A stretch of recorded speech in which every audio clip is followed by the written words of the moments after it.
OK, maintenant, pour être en mesure de brasser les images de notre jeu mémo et le rendre un peu plus compliqué, bon, que faut-il faire? Bien, c'est assez simple. Dans un premier temps, il faut venir ajouter dans jouer.js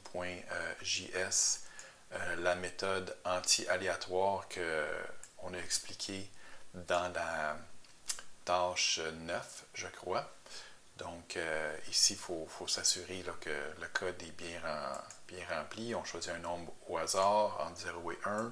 On le multiplie par le maximum. Et ensuite, on se débarrasse des décimales. Vous pouvez, si vous voulez, enlever la ligne 31 ici pour éviter d'afficher inutilement des choses à la console. Ensuite, on a besoin de notre fonction pour brasser les images. OK? Donc, c'est une boucle avec 4 lignes. Fait que c'est vraiment un beau code propre. OK? Ça, on a expliqué ça dans la tâche numéro 10. Donc, ça, vous venez copier ça dans votre code bien comme il faut. OK? Et ensuite, bien, il faut tout simplement qu'on ajoute une commande pour invoquer brasser image. Puis dans le fond, on veut brasser nos images quand notre page HTML est chargée. Donc, rappelez-vous, présentement, ça c'est pas mal l'état de notre programme présentement. On a 0 clic et dans le temps que je vous parle, il s'est écoulé 8 secondes. Et puis, nos images, on les connaît par cœur maintenant. On sait qu'on a chien, après ça, on a chat, puis on a cheval, cochon, et puis lapin. Donc ça, c'est vraiment plate. On veut être en mesure de brasser tout ça.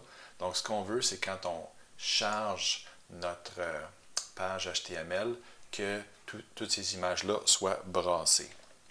Donc rappelez-vous que ça tombe bien, on a une méthode qui s'appelle au démarrage. Et cette méthode au démarrage, qu'on appelait pour lancer notre chronomètre, va s'exécuter à chaque fois que notre page web, notre page HTML est chargée. Donc, tout ce qu'on a à faire, c'est vraiment simple. Okay? On a juste à ajouter ici notre fonction qui dit qu'il faut brasser les images. Donc, au démarrage de notre page web, on se trouve à faire deux choses maintenant. On se trouve à brasser nos images et ensuite, on part notre chronomètre. OK, allons voir si ça a fonctionné. Donc, ici, je repars ma page. Là, on va voir si on a encore chien. On a, lapin, on voit que ça a changé. Lapin-chien, lui, il n'a pas changé de place. Ici, notre lapin est là, donc on sait que nos deux lapins sont là.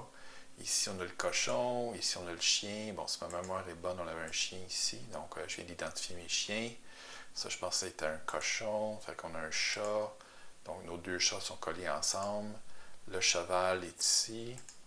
Donc, nos deux chevaux. Et puis, voilà nos cochons. J'ai réussi à faire ça avec 13 clics en 31 secondes. Donc, il va falloir aussi, comme vraiment dernière étape de notre programme, ça va être quand l'utilisateur va avoir complété sa tâche, on va arrêter le chronomètre, on pourrait afficher un félicitations.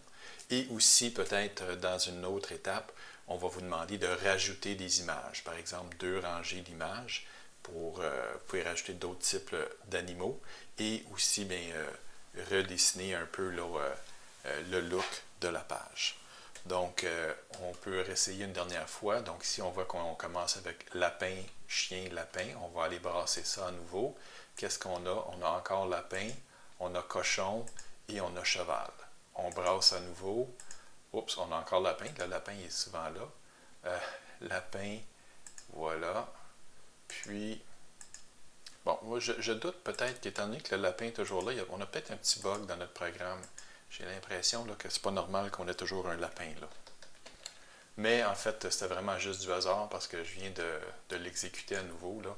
Puis, voyez-vous, on a un cheval. Donc, c'est vraiment le hasard qui faisait qu'on avait souvent un lapin là. Mais si on le brasse encore à nouveau, bon, c'est un cochon. Donc, c'était vraiment juste un hasard. C'est moi là, qui oubliais de faire un rafraîchissement. Donc, quand on rafraîchit, on se rend compte que les animaux sont vraiment bien brassés.